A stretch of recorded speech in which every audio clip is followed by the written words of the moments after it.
I hope, illustrating how my long-term vision as a philanthropist and that values-led capital can and is delivering meaningful transformation on the ground. I was 18 years old when I gave my first philanthropic gift. It was to a charity in Nepal where I had been working in central jail in Kathmandu with children who had been serving time alongside their parents. I knew I'd been born into this particular family of great privilege and wealth. I knew there was this sort of, not a cloud over me, but there was a thing. I knew that I was going to be given more money. That, of course, is a wonderful thing, but it comes with great responsibility. And it can be a weapon of mass destruction, quite frankly, if it's not harnessed in the right way. You're born into the aristocracy. There's quite often a roadmap for the boys who become the men who usually take on the title. Now, this isn't a whinge, but it's quite interesting with the women that has been touched upon today, that there often isn't a roadmap. Or I'd say there is never a roadmap. Now, that isn't a criticism, and I'm not saying it's necessarily a problem, because people are, of course, completely entitled to give in the way that they want to the things that they want to give to, and who am I to say anything different? But it did strike me that as far as impact went, the dial wasn't really being moved on any particular issue.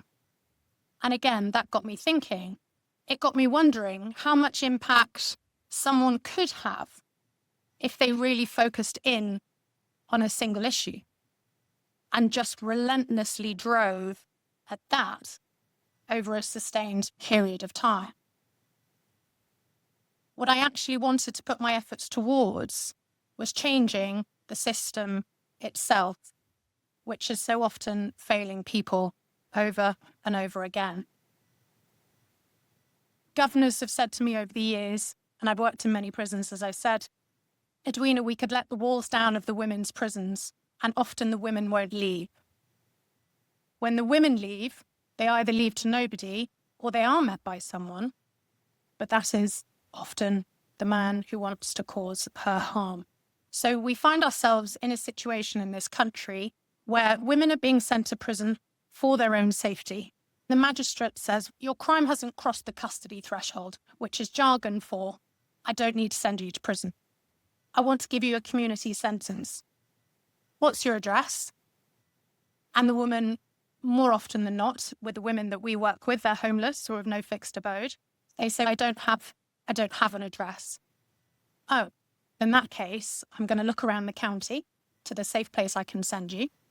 That doesn't exist. So you have to go to prison. If she has children, and usually they are single mothers, again, a generalization, but certainly 80 so percent, the children go into the care system if there's no one to look after those children, and there usually isn't anyone to look after those children. Or the magistrate might say, what is your address? And then that woman says, I do have an address, but there's domestic violence at the home, in the home. That is very common. So the magistrate, I'm not going to give you home detention curfew, where you're curfewed into your home on this community sentence, because that would be a disastrous idea. So I'm really sorry. I'm looking around the county. Where is the safe accommodation? It doesn't exist. You have to go to prison. What if I was to try and redesign the system for women and girls in the Great British justice system across England and Wales? Could I do something much, much bigger? And could I do something much, much bolder and have a go? Better to die trying. So that's where Hope Street came in. General view has always been that you can't change the prison system. I did try for 20 years, convinced that, of course, I could change the prison system. I didn't, and I can't. But what if you designed and built another system alongside of it? Maybe that would be better. So focused in and ready, I decided to design and build a third pathway, Hope Street, Hampshire, which, as Shrishti said, is a residential community alternative to prison for women and their children, purely because of that dysfunction that I have just outlined. It is the third way. It has been designed to be replicable and scalable. so that we can pick this formulaic model up and put it into other counties. A systemic, replicable, scalable thing from the very grassroots that has real relevance globally. If we look at the pie chart, we're probably about 80% trusts, foundations, and philanthropists. There always seems to be money for the things we know that don't work. But it's very hard to get money for the things we can prove do work.